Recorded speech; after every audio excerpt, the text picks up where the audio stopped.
This really helps soldiers that have been wounded or PTSD meet others like soldiers and form bonds and have mentorship programs that have really helped with the psychological aspects of being in the IDF. So that's another pillar.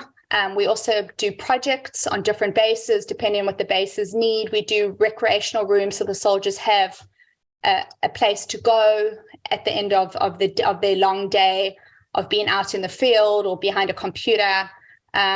We just almost like beautify the bases, and so that's in essence kind of what FIDF does. I mean, we can go into a lot if you have questions afterwards.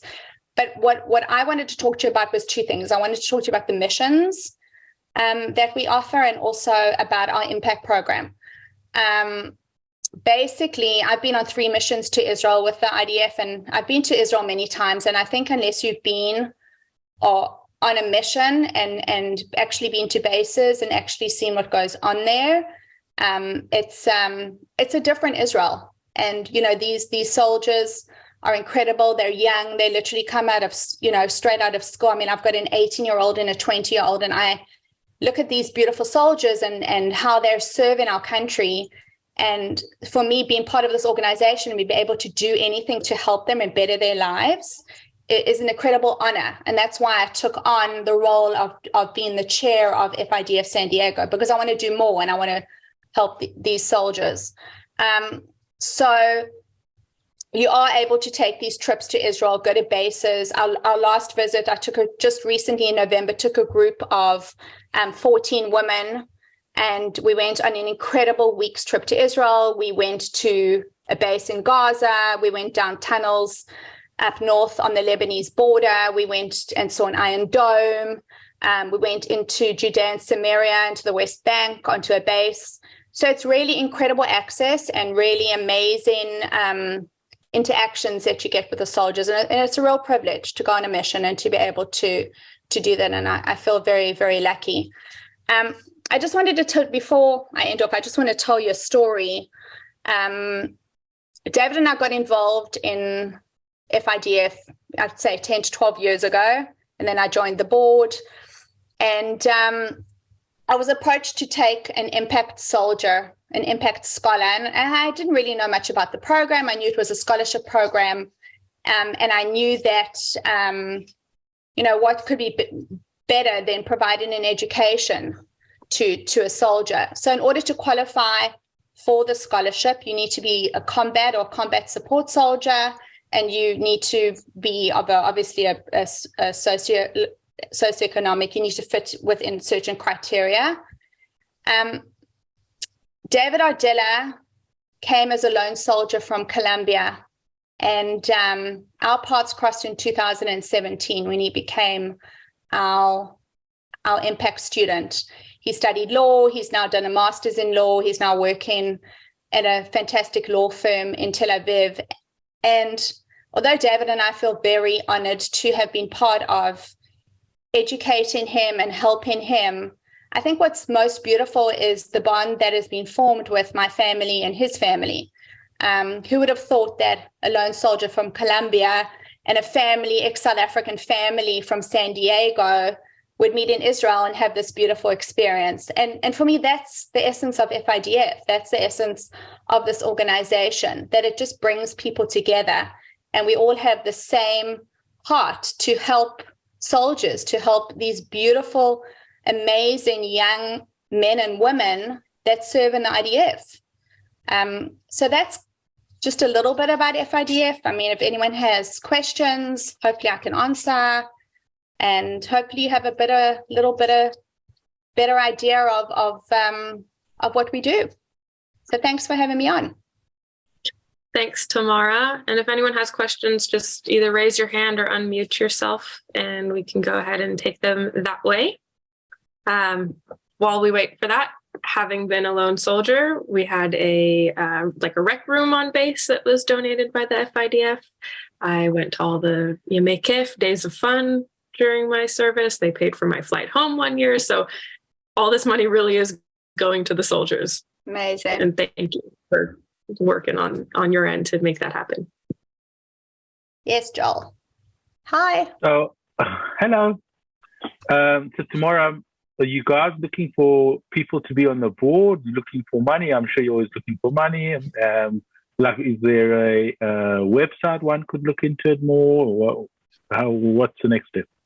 So, obviously we're always looking for money, but I just wanted to educate today. We do have a working board.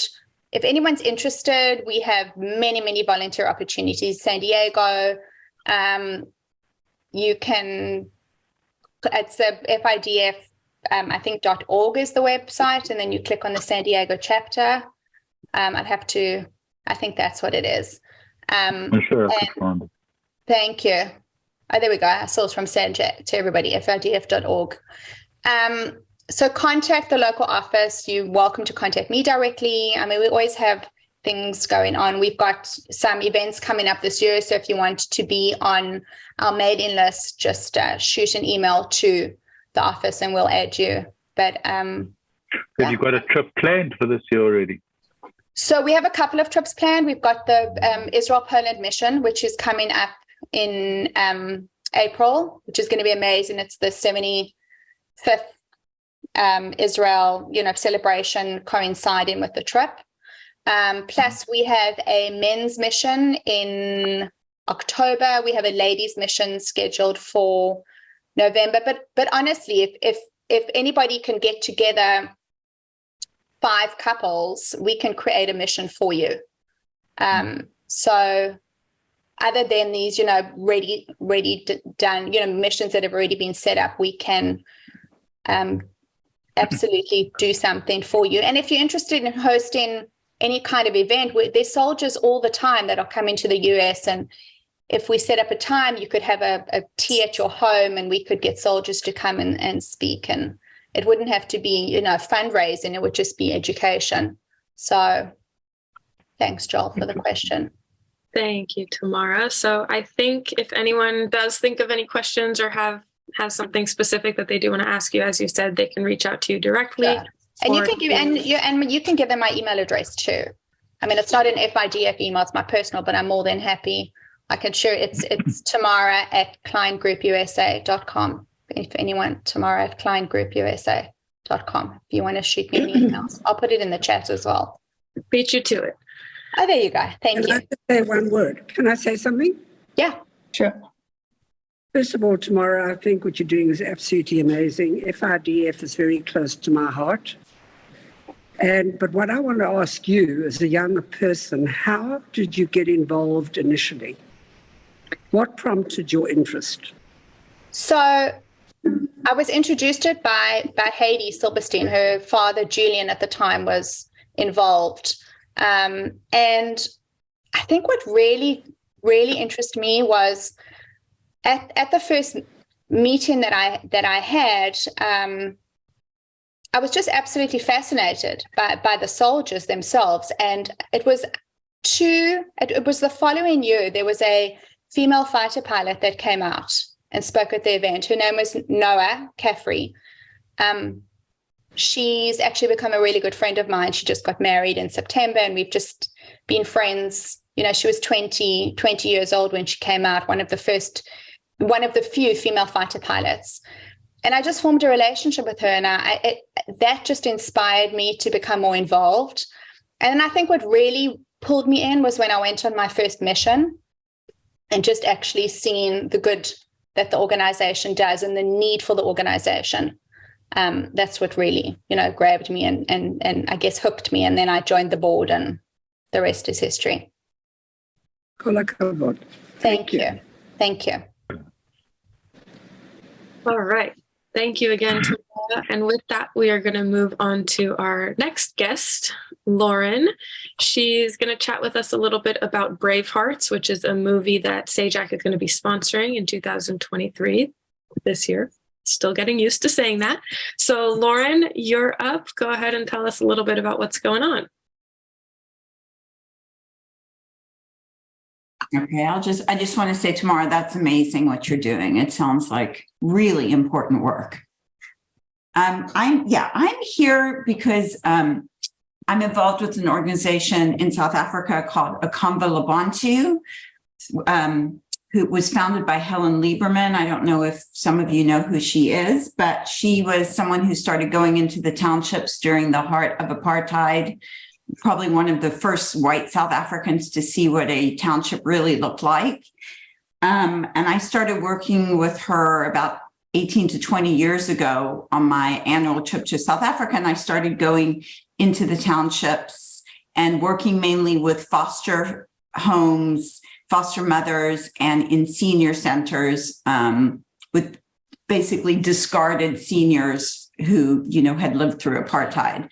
And it was such a dichotomy, the townships. There was the poverty like I had never seen before, lack of basic needs, people living in ways that I couldn't understand how they were surviving. And then there was the most beautiful human spirit I had ever experienced, like an egoless that we don't see in our communities, where women who have never get a break spend their lives caring for other people's children, discarded children, and Akamva, without what they were doing, like there would be no way these women could survive without them. So I would leave the townships. I would go into my environment, to my cousin's house in Clifton for lunch. And it was such a different environment. And nobody in my family had ever been into the townships, nor were they actually very interested in that world. So it's such a different world than the world we grew up and experienced in Cape Town. When I would leave the townships, I had this, I don't know how to explain. When people say that you get fulfilled by doing for others, like what Tamara is doing, and we all have things that we believe in, there was a feeling. I mean, I didn't eat when I was in the townships. I barely had to use the bathroom. I mean, it was just being with these people was one of the most fulfilling experiences I had ever had. And I started taking my husband, who really had no choice but to join me, and my daughter, who it was a beautiful thing to share with, and then friends who were interested. And when I would leave, I would always wish that more people could just be around these human beings, because there was really no one I had ever been around who had given 100% of their lives 100% of the time to others. So living in LA, I just started, I'm not a filmmaker, I'm a clinical psychologist. I just started talking to people about how I wanted to share the story. And someone mentioned I should make a documentary, and long story short, I ended up doing that. And we have a film now where we have documented the lives of some women who since then have passed away. And really, they have told their story about what life was like during apartheid and what they do in the townships. I'm very proud of the story.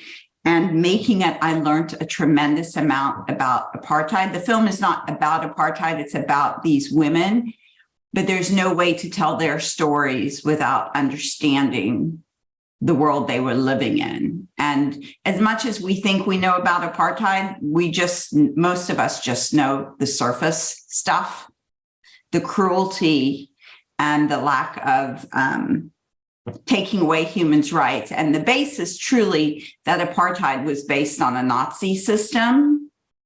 Helen is a Jewish woman, and I think that it resonates so much with so many people who are Jewish, because the apartheid government literally took the message from the Nazis. And so we have a story. We hope to share it with you guys. We're trying to raise awareness. We're trying to keep the organization going. And, for the next year, Helen and Akamva Labantu are using the film to do that throughout the country and around the world, actually, as well. So that is BraveHearts. Thank you, Loren. Same thing. If anyone has any questions, I'll kick it off with a question. Are you guys planning or have you submitted to any film festivals, or is it really just a word of mouth thing? That's a more complicated, longer question, but at this point, we're just using the film for Canva. And after that, I think we're going to try and put it in schools and maybe try and get it on like network television in South Africa. Okay. Good luck. Thank you. Anybody else? Speak now or contact Loren later. All right. Well, again, thank you, Loren. Appreciate your time and being here and obviously all your work. Thank you for having me. Yeah. Thank you.